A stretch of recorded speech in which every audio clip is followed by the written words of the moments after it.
প্রিয় পঞ্চম শ্রেণীর শিক্ষার্থীরা, পড়াশোনা করি চ্যানেলের পক্ষ থেকে তোমাদেরকে অনেক অনেক অভিনন্দন। আমরা আজকে গণিতের তোমাদের হচ্ছে শতকরা অধ্যায়ের লাস্ট পার্টের ক্লাসটা করছি। আমরা ইতিপূর্বে 10 নম্বর পর্যন্ত করে ফেলেছি। যারা দেখোনি, ভিডিও নিচে প্লেলিস্টের লিঙ্ক দেওয়া থাকে, সেখান থেকে দেখে নেবে। আজকে আমরা 11 নম্বর থেকে শুরু করছি। তো এখানে বলা আছে উপকূলীয় একটি উপজেলার জনসংখ্যা ছিল এতজন। সমুদ্র উপকূলে পানির উচ্চতা বৃদ্ধির কারণে 4% মানুষ অন্য জায়গায় চলে গেল। বর্তমানে ওই উপজেলার জনসংখ্যা কত? তো বিভিন্ন ভাবে করা যেতে পারে। তো আমরা একটা নিয়মে দেখাচ্ছি তোমাদের। আমি ঐকিক নিয়মে করে দেখাচ্ছি। হ্যাঁ, ঐকিক নিয়মটাই সুবিধাজনক হবে। তো আমরা এইভাবে যদি দেখি যে 100 জন মানুষের মধ্যে 100 জন মানুষের মধ্যে অন্যত্র অন্যত্র মানে অন্য জায়গায় চলে গেল 4%, তার মানে হচ্ছে 4 জন। তো এইখান থেকে আমরা প্রথমে একজনে বের করব যে একজন মানুষের মধ্যে অন্যত্র চলে গেল, তাহলে 4/100 জন। এরপর এখানে মোট যে জনসংখ্যাটা দেওয়া আছে 76,350। তাহলে এই 76,350 জন মানুষের মধ্যে অন্যত্র চলে গেল, তাহলে 4 গুণন এই 76,350 ভাগ হচ্ছে 100। তো সিম্পলি আমরা যদি এটা কাটাকাটি করি, একটা করে শূন্য কেটে দিতে পারি। হ্যাঁ, তারপর এখানে দেখো 2 দিয়ে কাটলে এটা 2 বার যায়, আর এটা 5 বার যায়। 5 দুগুণে 10। এবার 5 দিয়ে সরাসরি এটাকে যদি আমরা ভাগ করি, 5 দিয়ে 5কে ভাগ করলে 1, আর এইটুকু অংশকে 5 দিয়ে ভাগ করলে তোমরা রাফে ভাগ করে নেবে। 5 × 5 6 7 2 26, 5 5 25, 26 1 13, 5 দুগুণে 10, 11 12 13 35, তাহলে 5 7 35।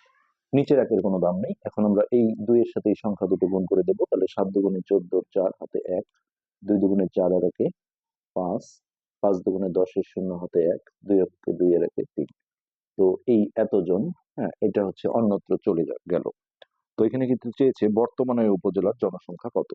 অতএব এটা আমাদের বিয়োগ করতে হবে এই জনসংখ্যা থেকে বর্তমানে জনসংখ্যা। তাহলে এই 76,350 বিয়োগ 3,054 জন। এটা আমরা বিয়োগ করে যেটা পাবো, 4 আছে 10 হবে 6, হাতের আগে এখানে আসলো 6, 6 আছে 15 হবে 9, হাতের আগে এখানে আসলো 1 আছে 3 হবে 2, আর 3 আছে 6 হবে 3, আর 7 7 নেমে গেল। সো এটাই হচ্ছে আমাদের এই প্রশ্নের উত্তর। তো এরপর আমরা 12 নম্বরে আসছি। এইটা ক্যালকুলেশনটা আমরা একবার একটু দেখি। 5 7 35 5 হাতে 3, 5 2 13, 3 হাতে 1, 5 25 1 26, 5 5 7 35 5 হাতে 3, 5 দুগুণে 10 আর 3 13, 3 হাতে 1, 5 5 25 এর 26 6 হাতে 2, 5 চোখে 5 2 7। ঠিক আছে, 7 দুগুণে 14, 4 হাতে 1, 2 দুগুণে 4 5, 5 দুগুণে 10 শূন্য হাতে 1, 2 2 3। ওকে, তো 12 নম্বর অঙ্ক, এটা মুনাফার অঙ্ক দেওয়া হয়েছে। তো এখানে বলা হয়েছে বার্ষিক 5% মুনাফায় 600 টাকা বিনিয়োগ করলে 5 বছরে মুনাফা সহ আসল কত হবে। তো প্রথমে আমরা লিখবো যে 100 টাকার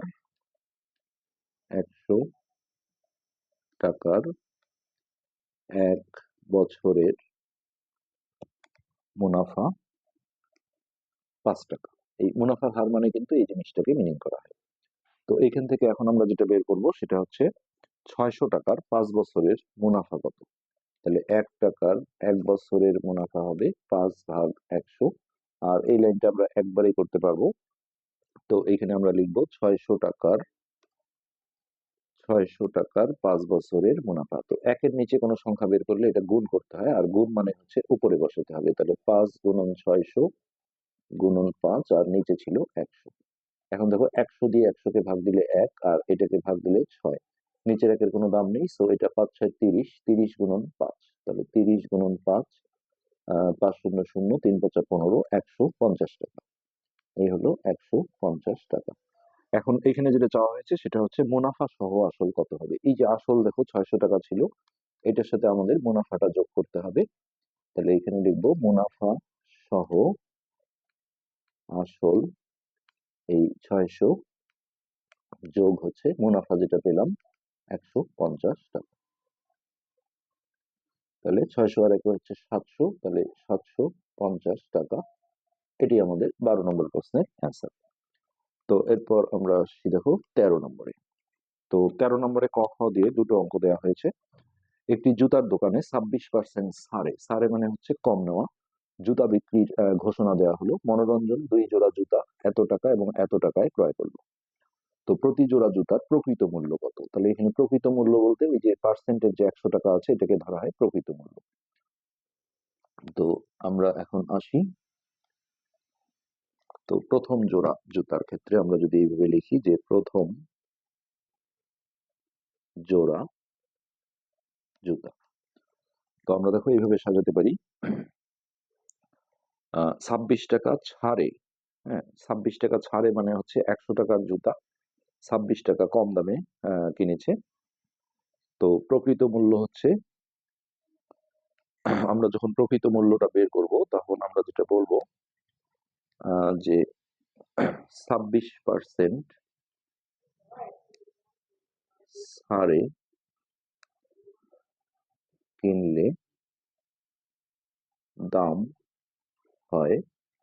তো এটা দেখো 100 থেকে 26 মাইনাস করে নিতে হবে, 100 বিয়োগ 26 সমান হচ্ছে 4, হাতের এখানে আসলো 3, 3 আছে 10 হবে 74 টাকা। তো এইটা করার কারণ হচ্ছে যে আমরা এই যে প্রথম জোড়া জুতা যেটা আছে সেটা 2590 টাকায় কিনেছে। তো এইটা আমি যখন কারো কোন একটা সংখ্যার নিচে বসাবো ঐকিক নিয়মে, তখন এইটাও কিন্তু সমজাতীয় জিনিস উপরে হতে হবে। তো 100 টাকা যদি প্রকৃত দাম হয় সেক্ষেত্রে 26 টাকা কম হলে দাম হয় 74 টাকা। তাহলে আমরা এইভাবে লিখি যে 74 টাকা দাম হয়, ওই প্রকৃত মূল্যটাকে আমরা ডানে ফেলবো যেটা 100 টাকা। প্রকৃত মূল্য 100 টাকা টাকায়। তো এখান থেকে প্রথমে একে বের করব, 1 টাকা দাম হয় প্রকৃত মূল্য, তাহলে 100 ভাগ 74 টাকায়। এরপরে আমাদের প্রথম জোড়া জুতা ছিল 2590 টাকা, তাহলে 2590 টাকা দাম হয় প্রকৃত মূল্য। এই 100 গুণন 2590 ভাগ হচ্ছে 74। তো এটা আমরা একটু কাটাকাটি করে নিই। প্রথমত দেখো আমরা 2 দিয়ে যদি কাটি এটা হচ্ছে 50, আর এটাকে 2 দিয়ে ভাগ দিলে 3 দুগুণে 6, 7 1 14, 7 দুগুণে 14। এবার 37 দিয়ে আমরা রাফে একটু ভাগ করে দেখি একবারই ভাগ যায় কিনা। 2590, তো এই পর্যন্ত যদি দেই তাহলে দেখো কয়বার যায়, 7 বার দিলে 7 7 49 এর 9 হাতে 4, 3 7 21, 22 23 24 25, হ্যাঁ পুরোই মিলে যায়। তাহলে এটা হচ্ছে 7 বার গেল, 2 5 9, আর শেষের শূন্যটা আসলে এইখানে চলে যাবে। তার মানে এটা কাটাকাটি করলে 37 দিয়ে 37 কে ভাগ দিলে 1, আর এটা হচ্ছে 70। তো নিচের একের দাম নেই, উপরের এই সংখ্যা দুটো গুণ করে দাও, তাহলে 0 0 আর 5 7 35, এই 3500 টাকা। এটা হচ্ছে আমাদের প্রথম জোড়া জুতার প্রকৃত মূল্য। আচ্ছা, এবার আমরা দ্বিতীয় জোড়া জুতায় এই একইভাবে কাজ করব। দ্বিতীয় জোড়া জুতা, তো এটাতেও কিন্তু এই একই ছাড় ছিল 26%। তো এটা আমরা যদি এইভাবে লিখি যে 26% ছাড়ে কিনলে কিনলে দাম হয়, তাহলে 100 বিয়োগ 26, 100 বিয়োগ 26 অর্থাৎ 74 টাকা। 74 টাকা। আচ্ছা, এবার আমরা ওই একইভাবে সাজাবো যে 74 টাকা দাম হয় প্রকৃত মূল্য 100 টাকা হলে। প্রকৃত মূল্য 100 টাকায়। তাহলে অতএব 1 টাকা দাম হয় প্রকৃত মূল্য 100 ভাগ 74 টাকায়। আর দ্বিতীয় জোড়া জুতা কিনেছিল 3108 টাকা, 3108 টাকা দাম হয় প্রকৃত মূল্য। তাহলে 100 গুণন 3108 ভাগ হচ্ছে 74। তো এটা 2 দিয়ে কাটলে এটা হচ্ছে 50, আর এটা তখন আমরা দেখলাম যে এটা 37 বার যায়। এবার 37 দিয়ে আমরা ওই সংখ্যাটাকে ভাগ করে দেখি। হ্যাঁ, 37 37 দিয়ে ভাগ দেব 3108। তো প্রথমে 3 ঘর নিলাম, তো এটা 7 বারে তখন আমরা দেখেছি 259 হয়, তা 8 বার দিয়ে দেখি কি হয়। তাহলে 27টা 56 6 হাতে 5 3 8 24 25 26 27 28 29। হ্যাঁ, এটা 8 বারই যাবে। 8 বারে হচ্ছে 296। তাহলে এটা বিয়োগ করে হচ্ছে 4, হাতের এখানে আসলো 10, 10 আছে 11 হবে 1। তাহলে এইটা আমরা কেটে নিলাম। 7 দুগুণে 14, 3 7 21, 4 বার দিয়ে দেখি। 4 7 28 8, হাতে 2, 3 4 12, 13 14, অর্থাৎ 84 বার যাচ্ছে। এটা দিয়ে এটাকে ভাগ দিলে 1, আর এটা হচ্ছে 84। এবার নিচের একের দাম নেই, 50 আর 84 গুণ করে দাও। লাস্টে একটা শূন্য বসিয়ে 5 দিয়ে গুণ করে দিলেই কিন্তু হয়ে যায়। সো এটা 4 5 20, শূন্য হাতে 2, 5 40 আর 2 42, অর্থাৎ 4200 টাকা। তো এই দুটোই কিন্তু আমাদের ক নম্বরের অ্যান্সার। হ্যাঁ, অতএব প্রথম জোড়ার প্রকৃত মূল্য 3500 টাকা,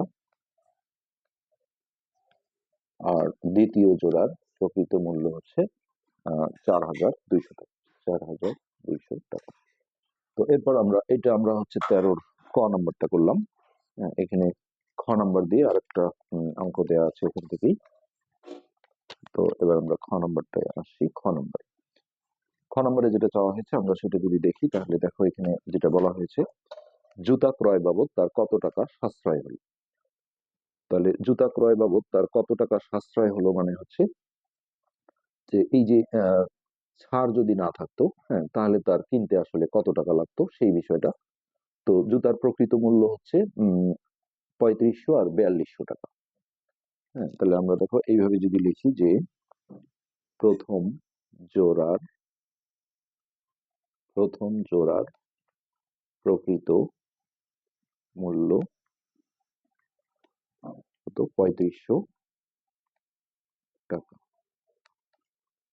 আর দ্বিতীয় জোড়ার প্রকৃত মূল্য হচ্ছে 4200 টাকা। তাহলে এখানে আমরা বলি যে মোট প্রকৃত মূল্য এই দুটো আমরা যোগ করে নেব। 0 0 5 আর 2 7, 4 আর 3 7। হ্যাঁ, এই দামটা ছিল প্রকৃত মূল্য। আর সে কিনেছে হচ্ছে 2590 আর 3108 টাকা দিয়ে। তাহলে আমরা এইভাবে বলি যে প্রথম জোড়ার দাম 2590 টাকা, আর দ্বিতীয় জোড়ার দাম হচ্ছে 3108 টাকা। তাহলে এই দুটো যোগ করে দিয়ে আমরা এখানে বলি যে মোট দাম 8, এখানে হচ্ছে 9, 5 আর 1 6, 3 আর 2 5। তো যদি ছাড় না থাকতো তাহলে তাকে দেখো এই দাম দিয়ে কিনতে হতো। এখন কত টাকা সাশ্রয় হলো মানে আমাদের বিয়োগ করে দিতে হবে। অতএব সাশ্রয় হলো এই 7700 টাকা মাইনাস 5698 টাকা। এইটা বিয়োগ করে যেটা হবে সেটাই হবে আমাদের উত্তর। তাহলে 8 আছে 10 হবে 2, হাতের এখানে আসলো 10, এটা মিলে গেল 0, হাতের আছে 7, 7 7 মিলে গেল 0, আর এখানে 5 আছে 7 হবে 2, অর্থাৎ 2002 টাকা। এই এত টাকা সে কমে পেলো, অর্থাৎ এটা সাশ্রয় হলো। তো এই ছিল খ নম্বর। এবার আমরা লাস্ট অঙ্ক যেটা 14 নম্বরটা দেখবো। এটি আমাদের এই পার্টের কিন্তু শেষ অঙ্ক। মতিন সাহেবের মাসিক আয় এত টাকা এবং তার মধ্যে থেকে তিনি এত টাকা বাড়ি ভাড়া বাবদ ব্যয় করেন। কবির সাহেবের মাসিক আয় এত টাকা, তিনি বাড়ি ভাড়া বাবদ এত টাকা ব্যয় করেন। তাদের প্রত্যেকের আয়ের উপর বাড়ি ভাড়া বাবদ ব্যয় শতকরায় প্রকাশ করি। তো দেখো আমরা প্রথমে নাম লিখে করি যে মতিন সাহেব।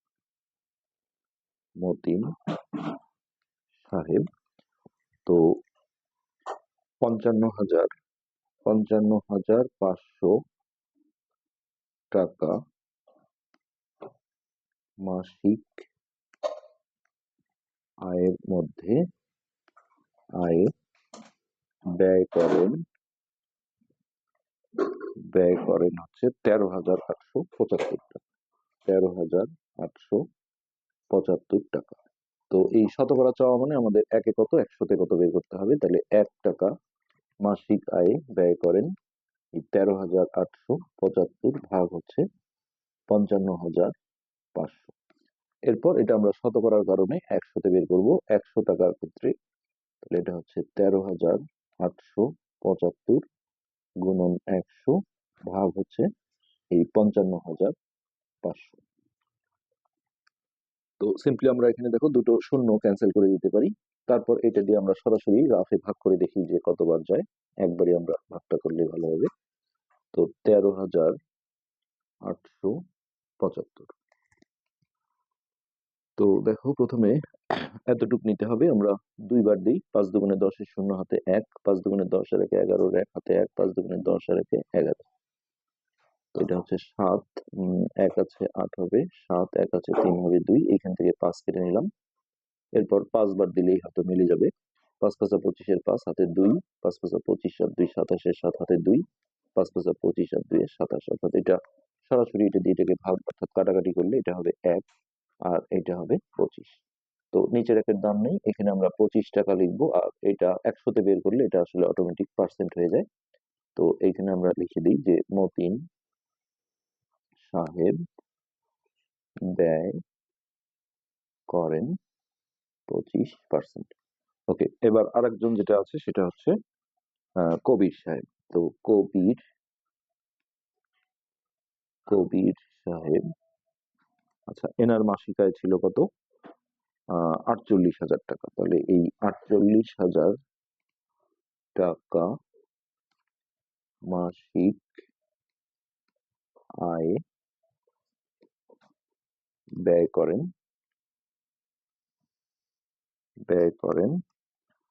14,400 টাকা। 14,400 টাকা। তো এটা আমরা শতকরায় নিয়ে আসবো। প্রথমে 1 টাকা মাসিক আয়ে ব্যয় করেন এই 14,400 ভাগ হচ্ছে কত? 48,000।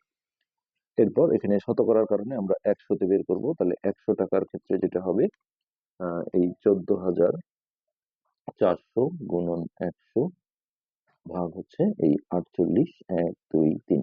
এখানে দুটো শূন্য কেটে দিই, তারপর এইটার সাথে এটার একটা শূন্য কেটে দিই। এবার সরাসরি আমরা 48 দিয়ে রাফে ভাগ করে নিই 1440।